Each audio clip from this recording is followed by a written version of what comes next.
Estamos de regreso con más información en TN23 y lo hacemos con el segmento Contraste. Recuerda que los viernes de enero estamos abordando los nuevos inicios y no podemos dejar a un lado el tema educativo.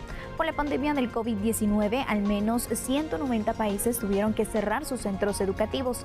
Datos de la Organización de Naciones Unidas para la Educación, Ciencia y Cultura, UNESCO, indican que a mediados del 2020 al menos 1.200 millones de estudiantes dejaron de ir a sus clases de forma presencial.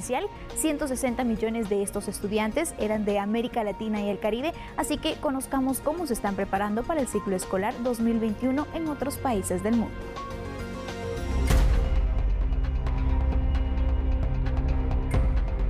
La pandemia del COVID-19 se alarga y las consecuencias educativas continúan. Según expertos, la tecnología está convirtiendo la educación en entornos interactivos que cambiarán las formas tradicionales de aprendizaje.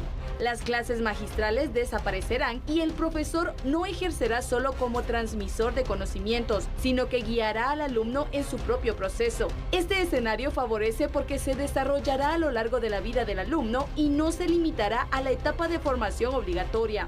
Mientras tanto, niños, niñas y adolescentes ya están regresando a clases, ya sea de manera presencial, a distancia o mixta. Antes del ingreso de la nueva cepa del coronavirus, el 18% de los profesores en Europa creían que volver al colegio no era peligroso.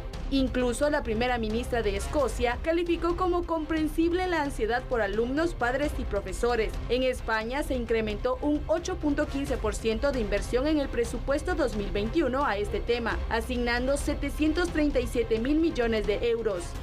En Estados Unidos, la modalidad dependerá de las autoridades de cada estado. En universidades de Nueva York, Carolina del Norte e Indiana ya suspendieron las clases presenciales durante el primer ciclo. La decisión se debe a la aparición de focos de contagio vinculados a reuniones de estudiantes. En México, cerca de 30 millones de estudiantes iniciaron el ciclo escolar en línea y a través de la televisión. Hasta que existan condiciones para volver al aula, los estudiantes de educación básica y secundaria de 4 a 18 años inscritos en el sector público seguirán su aprendizaje bajo este formato. En Argentina, Chile y Uruguay también se mantiene la educación a distancia, a pesar de las presiones de distintos sectores como los sindicatos.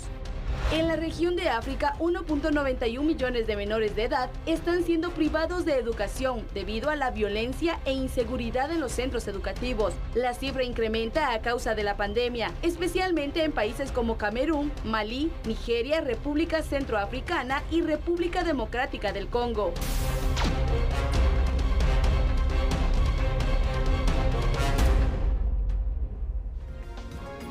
Según la UNESCO, el tema de educación repercute más en los países que tienen ingresos bajos o bien ingresos medio bajos. Vemos entonces que hay distintas modalidades que se han adoptando a lo largo de los países, especialmente la educación a distancia, y es momento de conocer cuál es el contexto de Guatemala, cómo se están preparando los padres y las autoridades del Ministerio de Educación.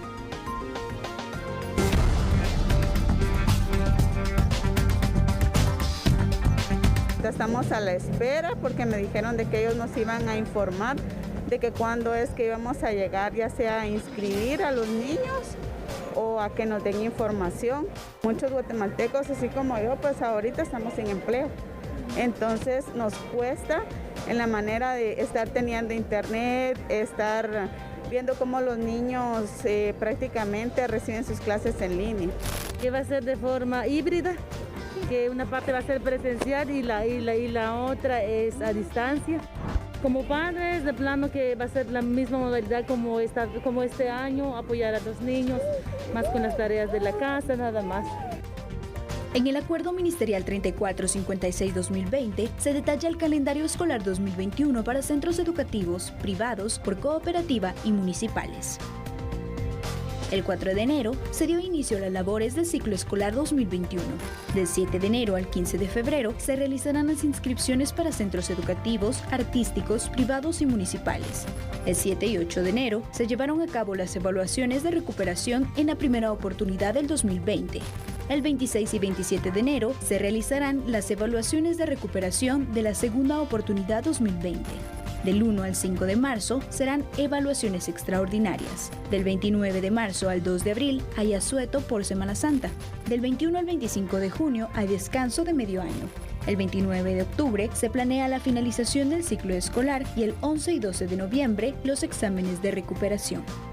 En la norma sanitaria para la prevención y control de infecciones por SARS-CoV-2 y otras epidemias para los centros del Sistema Educativo Nacional, que incluye el tablero de alertas sanitarias, se establecen los protocolos de bioseguridad para prevenir contagios. Entre las medidas, además del uso de mascarilla, distanciamiento físico y desinfección de manos, se recomienda la ventilación natural en las aulas, las estaciones de higiene de manos y la desinfección de cada clase.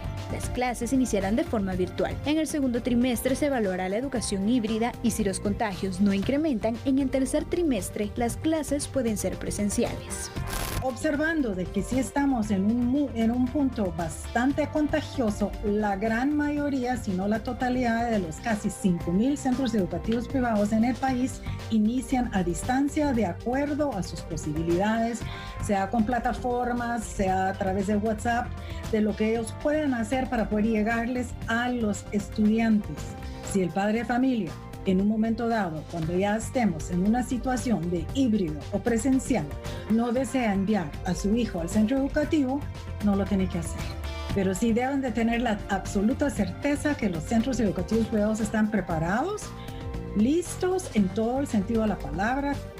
Vamos a iniciar el 22 de febrero, justamente en esa primera reunión de padres de familia. Tenemos ya programado hacer entrega de útiles escolares a los niños, los fondos de gratuidad, la primera entrega de alimentos, también vamos a entregar la valija didáctica.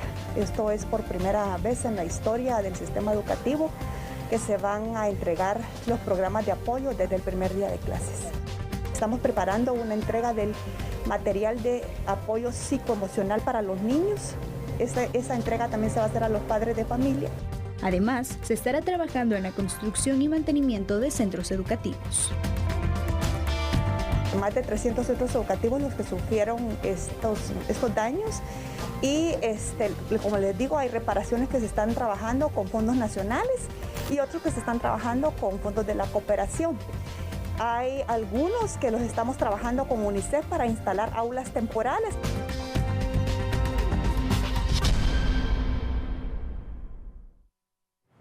Hay que recordar que las autoridades del Ministerio de Educación indicaron que hay ciertos municipios en donde ya se pueden iniciar las clases presenciales dependiendo del nivel de alerta que se tiene con base en los datos del Ministerio de Salud Pública y Asistencia Social. Y precisamente observamos en pantalla cuál es este semáforo de alertas, el más actualizado. Han indicado las autoridades que 68 municipios se encuentran en alerta roja, 85 en alerta naranja y según datos del Ministerio de Educación, en esos lugares hay cerca de 11.339 centros educativos públicos y en alerta amarilla hay 187 municipios en donde se estima que hay 29.973 centros educativos. Hay que recordar también que el 1% de los colegios privados ya iniciaron de forma híbrida, así que poco a poco van a estar las autoridades indicando cuáles son las medidas que se van a tomar para prevenir contagios del COVID-19. Independientemente del nivel de alerta que se tiene en los municipios, se debe recalcar que se continúa con la educación virtual, así que hay algunas recomendaciones que han brindado los expertos para que los niños, niñas, adolescentes, incluso jóvenes universitarios puedan tomar en cuenta al momento de estudiar. Una de las principales recomendaciones es tener un lugar tranquilo, ya que el ruido genera mucha distracción, y con suficiente iluminación para evitar, por ejemplo, forzar la vista. En medio de toda la casa, pues obviamente debe haber un pequeño lugar que sea destinado específicamente para estudiar. Otra recomendación es establecer un horario como se tenía anteriormente, por ejemplo en el 2019. Los padres deben indicar a los niños y niñas la hora de alimentación, a qué hora ellos deben recibir clases, y deben incluir tiempo para que los pequeños descansen y jueguen. El respetar este horario fomenta la disciplina e incluso a los adultos también les ayuda a tener un horario.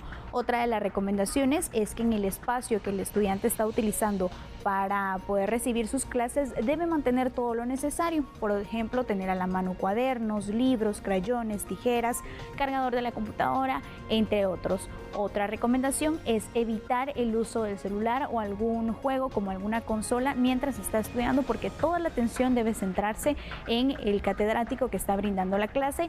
Y para finalizar, otra de las recomendaciones es mejorar el método de estudio, ya que recordemos que aprender no solo se trata de leer y memorizar, sino que se pueden realizar gráficos, mapas conceptuales, mejorar el orden de los apuntes, entre otros. Son algunas de las recomendaciones que han brindado los expertos, y es así como en el segmento Contraste poco a poco nosotros estamos dando a conocer cómo se van marcando nuevos inicios, y el próximo viernes veremos todo el aspecto laboral. Mientras tanto, vamos a una pausa.